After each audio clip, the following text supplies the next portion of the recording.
Tries to keep it in there for as long as they can to kill off some time on this penalty. Russ Courtnall. Kasatonov is watching him. Fedorov digs it out now. Kravchuk makes his pass. The Soviets bring it back to center ice. Corson marking Prokhorov.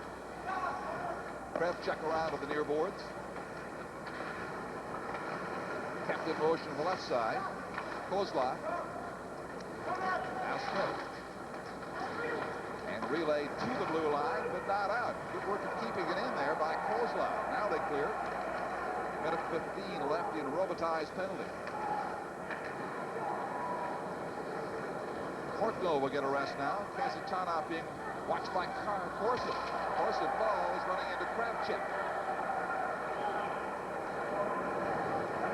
Soviets changing, but they bring it inside as the power play remains in motion. Kasatonov, though, can't control the bouncing puck. Takes down Desjardins.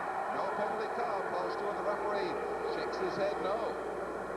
45 seconds in Robitaille's penalty remaining.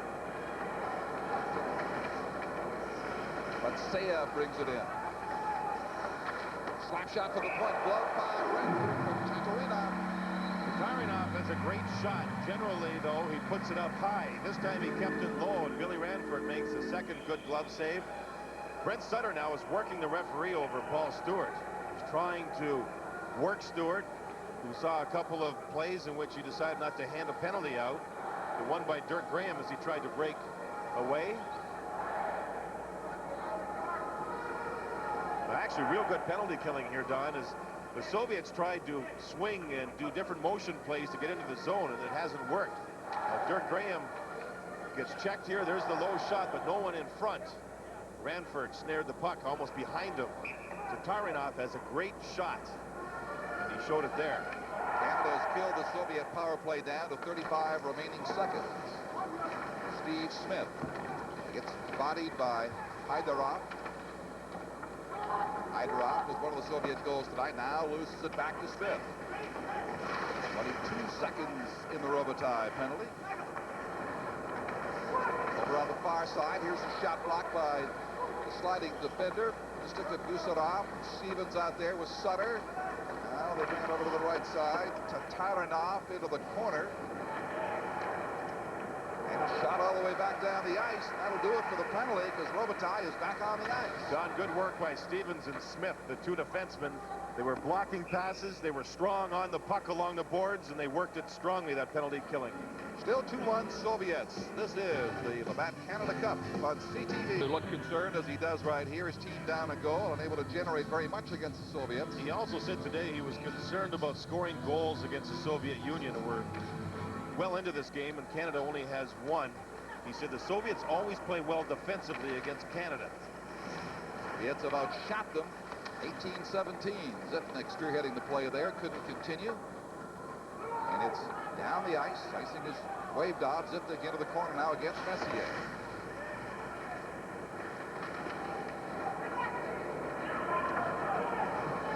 At center ice, number 16, Galchenyuk. Messier bodies him over the deflection right on Bill Ranford. Took it high, but he blocked it. Got that right off the mask, Don, right to the face. Didn't bother him at all, though. Robitaille now will skate to the bench. Team Canada changing as the Russians bring it ahead. Victor Gordiuk with it. Fleury ties him up. Good check on number 11, Korolev. Bumps him. Lindros is on the ice for Team Canada with about 5 minutes and 20 seconds to go. Here's Korolev for the Soviet Union. Off the stick of Ranford. Redirected back to the near corner. Here's a long lead pass.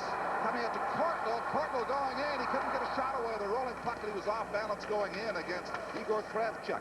Oh, was he flying. Kasatonov didn't even see him moving in, but the puck was rolling, and Courtnall never got any quality shot at all. Rise to center. It goes all the way across to Kravchuk on the far side. Kept in by Murphy for Team Canada. Deflection in front from Shanahan, and the goaltender will cover up.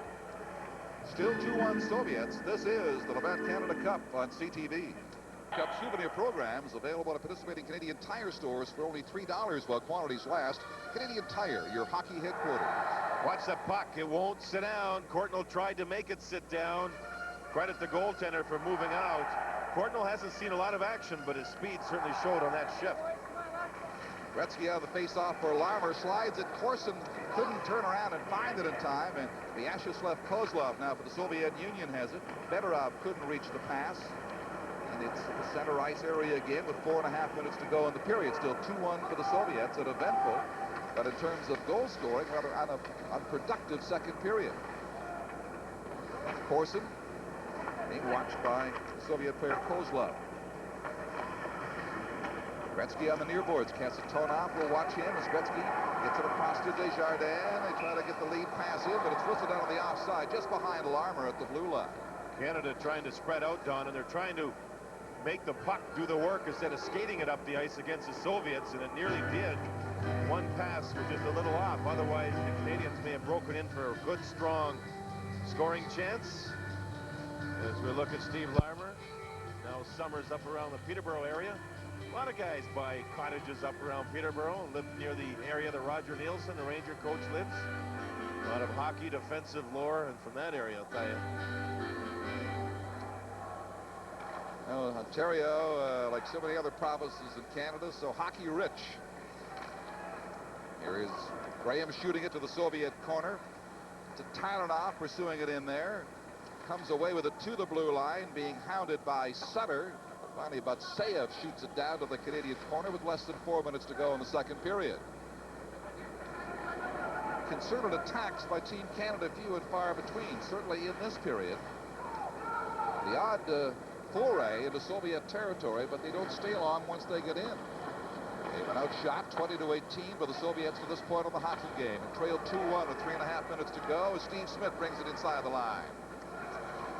Sutter collecting into the corner. Usarov bumping him. Here's the centering pass deflected all the way back and out over the blue line. And whistled down on the offside right there with 3:22 to go. From Quebec City, this is the Levant Canada Cup on CTV. Finish in Chicago Stadium tonight. Supplied by Esa Tikkanen. Tikkanen with the puck. The slap shot that beats John Van Beesbroek. Finland now trailing the U.S. 3-2 in the second. I'll tell you, except for the blowout 6-1 of the Soviets, the Finnish team has been in every hockey game in the Canada Cup. Tikkanen still having problems contract-wise with the Oilers. He said today the Swiss League starts up next week. I don't think he has any thought of playing over there, but he's certainly trying to use it as a bargaining tool, so he should. Pat Burns, one of the assistants for Team Canada. You know, all the assistant coaches for Team Canada are head coaches for their own teams. Pat Burns, of course, of Montreal. He stopped through Montreal with a team the other day and held a short but very loud meeting with his club to keep them on their toes to prepare for the season and training camp. Burns is on the walkie-talkie here in this game with Tom Watt and Tom Webster, who are upstairs looking down. He didn't want to have the mice playing while the Chief Cat's away here at the Canada Cup. The message through in the corner for the Soviet Union.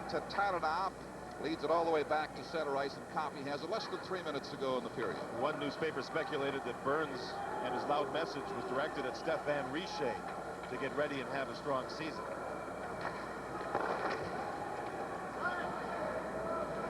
Stevens out of the near side for Luc Robitaille, the Los Angeles Kings.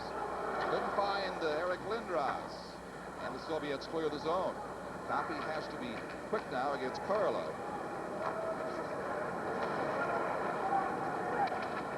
This is Robitaille. With Coffey, Lindros inside the line, feeding Fleury. Little Fleury turns, makes his play over on the far side. Here's Desjardins, shot through a maze and just deflected wide. Coffey and Karlov made on the boards. Now Fleury comes in to bump with the Soviet player Batsayev. Big Lindros into the corner, a crunching check on the Soviet player down there. But the Soviets clear the zone with less than 2 minutes to go now in the second period. They still lead 2-1.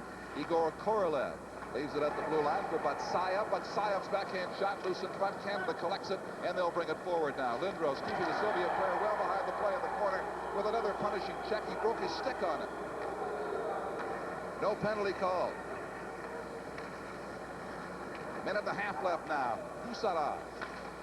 Hard shot from the left side. Radford's blocker takes that deep over the glass. The Levant's Blue player of the game for Team Canada will be awarded a unique Inuit sculpture, courtesy of Canadian Tire. Canadian Tire supports skills development, participation, fair play, and fun in communities right across Canada. The spirit of hockey, Team Canadian Tire. Ranford with maybe his best save of the second period, Don. Gorjak had the shot off a nice pass. Ranford, who has exceptional quickness, deflected the puck into the stands. He had to be quick on this. Well, watch the nice pass across. The puck, even though it's on edge, still is snapped up towards the corner. Ranford with a fine save. Victor Gorjak making the shot. Here's Korko down in the corner. Kasatonov has it bounce off his skates. Kasatonov in the corner, endeavored to clear. Shanahan falls, and the Soviets will bring it ahead now with a 3-on-2 break at the Team Canada blue line. Here's a quick shot, and Ranford somehow found that a blast from Kozlov. Oh, baby. Kozlov is probably the most talented forward on this Soviet hockey club. The only thing against him is his size, but you can certainly see the skill level here with this shot. Team Soviet Union gains the blue line. Here's the blast, and Ranford, who is overweighting, man, what a save. And that, you know, in seeing that save, you can see why Team USA, when they played against Ranford, they thought of keeping the puck away from the glove hand. Ranford's glove hand is exceptional. He proves it once again. Two big saves over the last 30 or 40 seconds, one with each hand. That hand is just a blur when it goes after the puck. He's so quick. Larmer now near boards. Deflected back to center ice in the final minute of play in the second period. The Soviets lead 2-1. Given away to Coffey. Coffey now closing in. Coffey shooting. Loose in front. And it's held out by Stalenkov.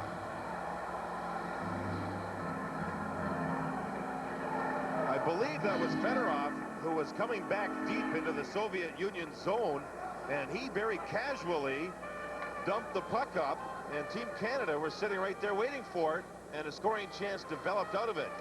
Shane Corson is on the ice. You'll see the dump in. The puck's moving in, and the puck is just there. Fedorov just slaps at it. That's trouble. Very close to going over the line here was the shot by Paul Coffey, and then Corson got involved with, I believe, Kravchuk, the captain. So the line of Corson, Gretzky, and Larmer reunited here late in the second period. 52 seconds left. Corson almost poked that in. Now Gretzky direction to the left, Larmer to the right. Coffey and Desjardins are back on the point for a very important face-off in the Soviet zone. There's a hat on the ice, so a stoppage. Now, if Gretzky gets it back to Coffey, Coffey just talked to Desjardins. Coffey may try and move it to Desjardins because Desjardins is a right-handed shot.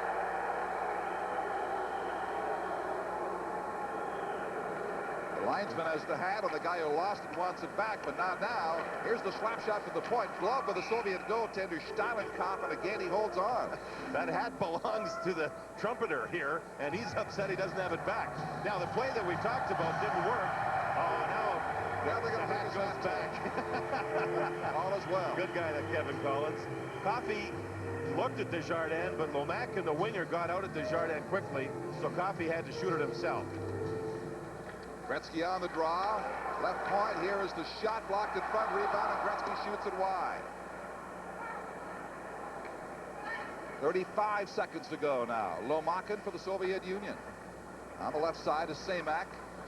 It's tied up down there. Canada will bring it back now with 25 seconds left in the period. Coffey stopping on the near boards. Can't make the play.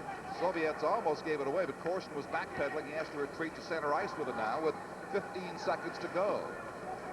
Long lead pass past Larmer. Larmer bumping against the Soviet player Mironov, and that'll do it for the period here. In behind the play, some jostling by the Soviet net, but time is going to run out of the second period with the Soviets still leading by a goal at 2-1 over Team Canada. It turned into more of a grinding period over the last few minutes. Canada won some draws with Gretzky winning them and getting scoring chances, but credit the Soviet Union. Even though they're out, they're playing a very, very tough game here. They've outscored Canada 2-1, and they have outshot them 23-21 after 40 minutes of play of the final round-robin Canada game. This is the Labatt Canada. Well, I guess they're backing their son, Mr. Lindros, in the accounting business, knows numbers, has stated some numbers, and they're backing their son. You talk $3 million, it you know, smacks of robbery of some sort, I suppose. 2-1. And Canada needs a fast break to get back in this game quickly. Frankly, the Canadians have not played very well tonight. Choppy, disorganized hockey, and some up here have described it as pond hockey. At least the pond has been refrozen between periods, now flooded. Here's a quick shot of the Soviet and blocked by Billy Ranford. In the corner, Fedorov, a centering pass. Kazatonov couldn't get it through the legs of Coffey. Gets a second chance over on the far side. Now Desjardins wins it for Canada.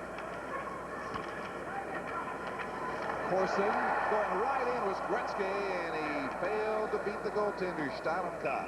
Stalenkov did not give Gretzky any room. If Stalenkov stays deep in the net, Gretzky makes the play. It was a tight play, and Gretzky was flying in full speed, but the goaltender moved out and got to Gretzky about the time the puck got to Gretzky, and that makes it tough. Gretzky comes down this side of the ice, and it's one of the few times you see Gretzky move up ice without the puck. So this time he drives to the net. The powerful skating stride. He gets there, but watch the goaltender move right out. Boom. Gretzky, by the time he tries to make a decision to make a shot, and with the defenseman Kasatonov coming over, he just didn't have time. Wayne did well to avoid that goal post on the way through in the aftermath. Now big Eric Lindros. It's been a fairly calm evening considering the event here tonight. Flurry in front. Travels one off the goal post. A great scoring chance there, missed by inches. Dribbled through by Larry Murphy, and down goes Stalenkov. Another situation where Team Canada wins a draw in the offensive zone. They hustled to the puck, and Robitaille set up Fleury. Fleury's played pretty well in this game. There's a nice pass. Fleury snaps it low, beats the goaltender, but catches the pipe. Canada winning face-offs in the offensive zone. North American players are so much superior to European players when it comes to face-offs. They work at it, I think, a lot more than Europeans do. On this face-off, it is Lindros against Batseyev. And he wins that for Fleury. For Murphy. That's the shot goal from the angle left. And it pops out of play. They will have a face-off right back over there. 1847, a long way to go, but Canada's got to show a little more intensity. They've shown signs of that early in this third period in an effort to get back into the hockey game. One thing you have to solve, though, with the Soviet Union, their strength on this team is their defense. And as we have witnessed, they've kept the Canadians to a limited amount of scoring chances. Stevens battling at the blue line. Batseyev forechecking for the Soviet Union. They try to find the winger Lindros over there. They couldn't get it as the puck hops over the boards. About a minute and a half gone. 2-1 is the score. And if you had said before this series began that both the Czechoslovakian team and the Soviets wouldn't make the playoffs, they'd probably take you away in a white van. But that's the case. Neither will be in. The four are Sweden, Finland, the U.S., and Canada. Who plays who is in doubt tonight. You have called this player's name a number of times tonight. Batseyev, Philadelphia Flyer draft choice in 1990. Tikhonov, pardon me, the coach found him a couple of years ago in a small city, and he's really improved with his play. In the corner, Kortnell. Messier trying to help out against Alexei Gusarov of the Soviet Union.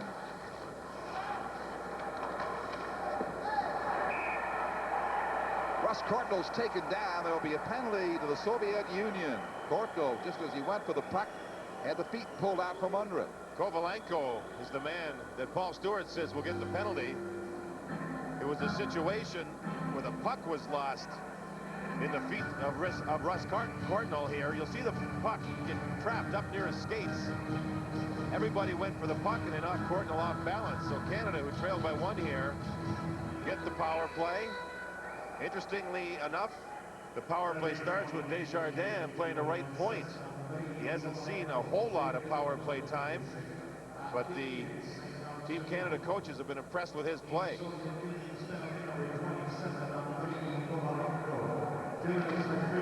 Tripping penalty to Kovalenko, and the Team Canada power play will be on the ice here at Le Colisée in Quebec City. Shot up over and among the spectators again. They'll face it off in the zone. Soviets scored first in the game.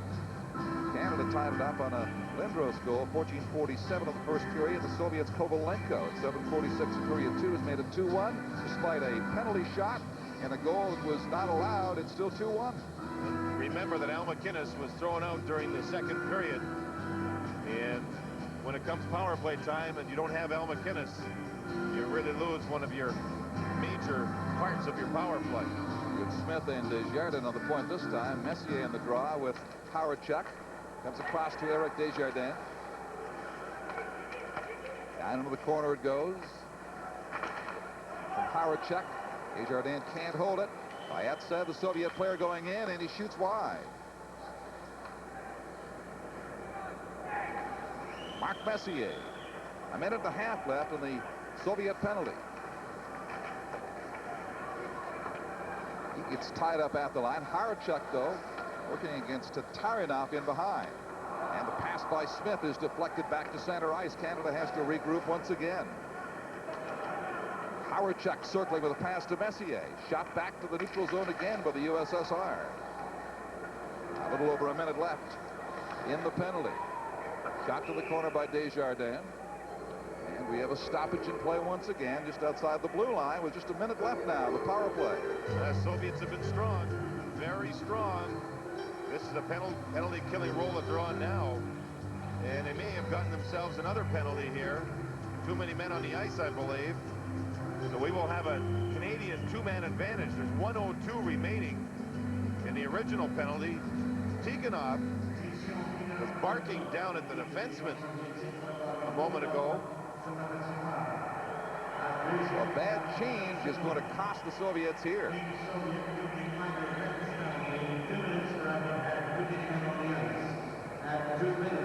Well, that's one way to alleviate a shorthanded situation, but you have to pay for it.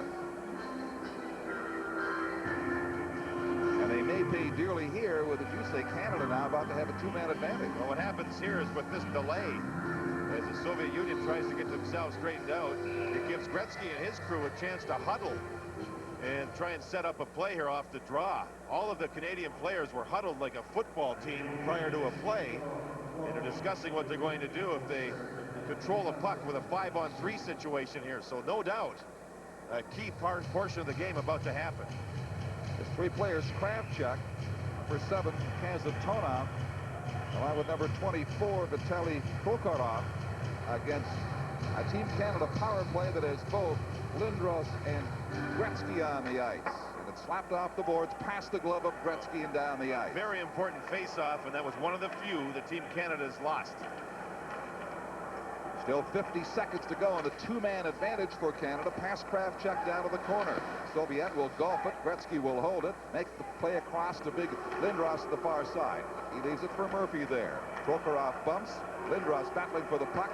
Try to keep it in, but it's cleared by Kasatonov. Soviets now Prokhorov. There's a chance to kill some time over the far side. Don, they've been very strong in the puck all night long. Battles, one-on-one battles for pucks. The Soviets have been tough. Gretzky with Lindros. Here's the pass, and Kasatonov just grabbed that away from Larmer as he reached for the pass. Bouncing in front, chance for Team Canada. Here's Gretzky shooting, and it's just blocked and over top of the net. Wayne Gretzky had the chance. He knew he had to get it up top as the goaltender slid across on his side, feet first. Stellenkopf moves across and goes down, and watch Gretzky see the top half, and that puck, I believe, went off the crossbar and into the stands. So face-off comes outside. Gretzky waits away from traffic, moves into the puck, already has his mind set. He reads where the goalie is, snaps it up, and was just a hair too fine as it went off the crossbar. Gretzky has been very fine in this game, hitting crossbars and goalposts. So close to tying it. Canada could use a tie to clinch first place. Just 8 seconds left now in the 5-on-3. Here's Gretzky going in alone, shooting, and he was tied up from behind by Gusarov, and he shot it wide. Great chance right there. Now the Soviet player comes back on the ice. They're just short by 1. Larmer gets tied up on the near boards. Battling with Gusarov, kept in by Lindros, and he was checked from behind. It's number 21, Alexander Semak. Fleury eludes the check from Kovalenko. Kovalenko right in front, and Renford from point-blank range blocked that. Here's Korkno now. 35 seconds to go in the Soviet penalty. Soviets almost scored while a man short. They change on the go again as it's shot down beside their goal. 25 seconds to go in the penalty now, and the Soviets clear the zone again. A great job of the USSR. First short by 2, now by 1 of holding Canada at bay despite some great chances. Gretzky's had 1. He'll try it again at the blue line. They fail to penetrate. 3 defensemen in particular, Kravchuk, Gusarov, and Kasatonov, have shown why they're world-class defensemen in killing these penalties. Little flurry back to Kaki. His booming shot off the glass high over top of the net. And the last penalized Soviet player comes back on the ice. They've weathered the big storm here. Here's Gorchak going in. His shot just whistles wide, and Ranford gloves that 5 minutes into the period. Still 2-1 Soviets on Labatt's Canada Cup on CTV. Son and I usually agree on what groceries to buy, except when we get to the cereal aisle. I look for a whole grain cereal made with wholesome ingredients. He wants one that's good tasting and fun to eat. That's why I approve of new Honey Nut Cruncharoos from Kellogg's. They're a source of food energy. Crunchio is made with whole grain oats, chunks of almonds, and golden honey. Honey Nut Cruncharoos are part of this complete breakfast. If he wants Honey Nut Cruncharoos, I approve. Honey Nut Cruncharoos from Kellogg's. You'll approve. Bill Ranford's had a very big night again in goal for Team Canada, and he has kept them in this game long enough for Gretzky and the others to make some big scoring bids at the other end, but were denied.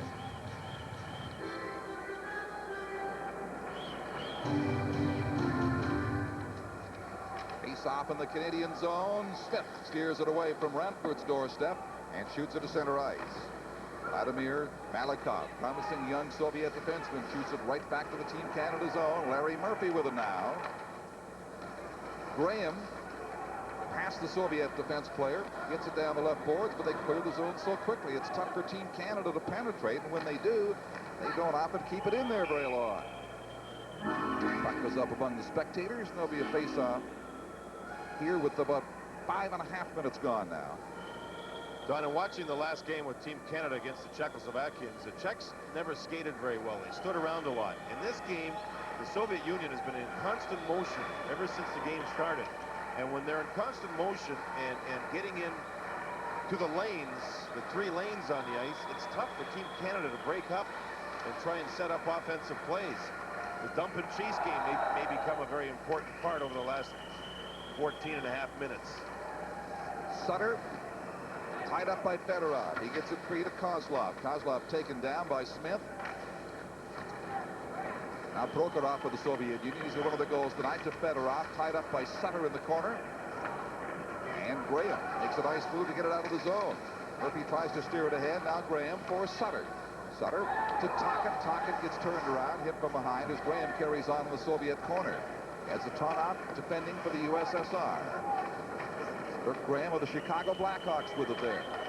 Gets some help from Rick Tocchet. Now Sutter. Sutter across the ice, shotted wide. And back it comes all the way inside Canada's blue line, giving both teams a chance to change. Sutter. Lead pass, it is good for Robitaille. And he's denied again by the Soviet goaltender Schnallenkov. Another great scoring chance turned away. This is the Labatt Canada Cup on CTV. As he moved across with Robitaille. Kind of obvious that Robitaille had to go to the right side with the player slashing on the other side. Stelenkov read it pretty well. Lucky he's able to stay in his feet. No, I kind of thought so too. Messier on the draw now. Number 16 for the Soviets, Alexander Galchenyuk.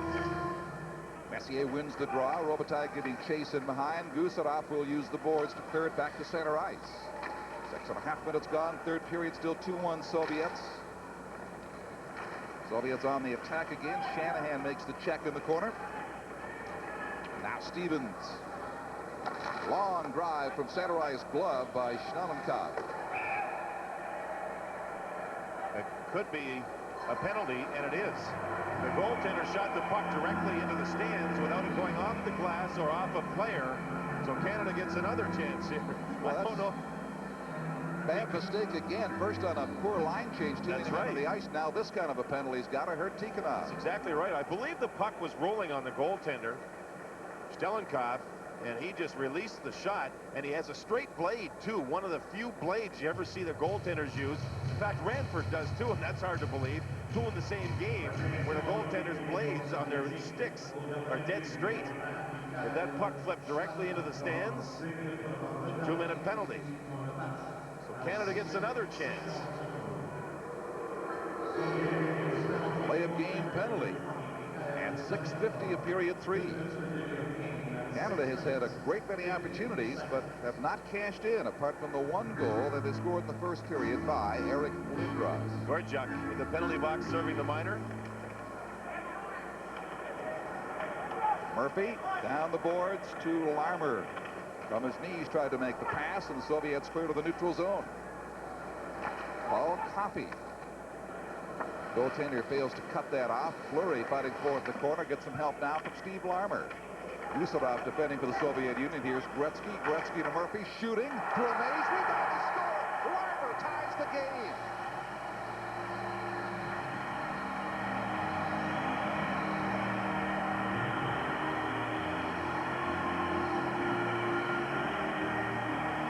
Larmer got to the loose puck.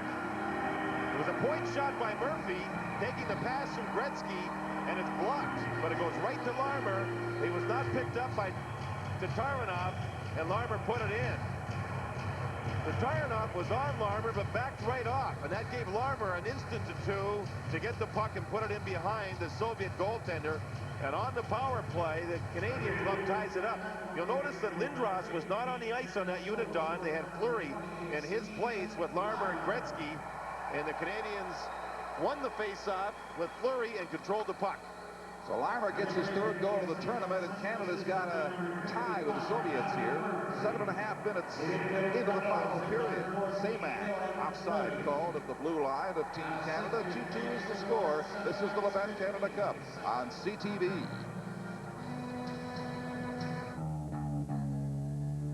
That's that draw. That time on that face-off, Keenan put out Fleury in Lindros' place, and Fleury won the draw and helped lead Canada to the tying goal. Here's Tocchet shooting it in, and Graham going after it, getting help now from Sutter. Malakoff defending for the Soviet Union. Down the right side goes Glamakin. Galyanchuk in the corner. He's bumped by Smith. Graham takes over. Glamakin wins it. Looks to center it out. Does all the way back. Held in by number 14, Mirinov. And there's no further play. Team Canada rotating two right defensemen, primarily Murphy and Desjardins, because McInnes took the penalty in the second period and was tossed out, so the Canadian club down to just 5D. Lindros getting a shift here. You know, Don, I think the 18-year-old who said he was uptight in Montreal, and he said to me today that it would be awful here tonight. It has not been awful at all. In fact, these fans have been rather passive considering the Lindros thing. But Lindros looks like he's exasperated somewhat. He hasn't had that dominating game in which he's had throughout the tournament. Compared to the Montreal Forum reception, this is like Maple Leaf Gardens, his hometown for Eric Lindros. Now, these fans have been classy despite what was expected by some. Nothing at all has materialized. In fact, just the opposite. No garbage on the ice other than that trumpeter's hat. Even he got it back. Kravchuk failing to hold it for the Soviet Union at the Team Canada blue line. A 2-2 tie, and yes, a tie can benefit Team Canada. They would finish deadlocked with the U.S. if they beat Finland tonight, but would win in goals scored against first place. Lindros makes a pass, and it's offside. That was a good attempt by Lindros, but not a sharp one. He put the team offside, put himself offside. That's what I meant. Lindros, who has without a doubt been a dominant player throughout this tournament, just does not seem to be on the top of his game. This is an example of it. He'll bang the puck off the boards. It's a brilliant play if it works, but he puts it off the boards on the wrong side of the blue line, and Courtnall's offside. Well, just not real sharp. He can be forgiven for that. Not totally comfortable by any means, despite how well things have gone here tonight. He likely won't really relax until the charter takes off late tonight. Here's Fedorov now with a chance for the Soviets. A sharp angle shot. Ranford goes down. Thought he might have been hurt for a moment there, the way he fell. He thought he still had the puck. He did not, and he tried to keep his body tight and squeezed in case the puck was there. And center ice, Fedorov now digs it ahead for the Soviet Union. Here they go in, 2-on-1, try to find number 9 in front, Kozlov. Team Canada recovering. At the blue line, in they come. Stevens for Lindros. Couldn't get it to him. Fedorov now on the right side. Hyderov. Hyderov shooting weakly. Surprised Ranford, though. Late reaction, but he steers it aside. Now Robitaille for Kortkel.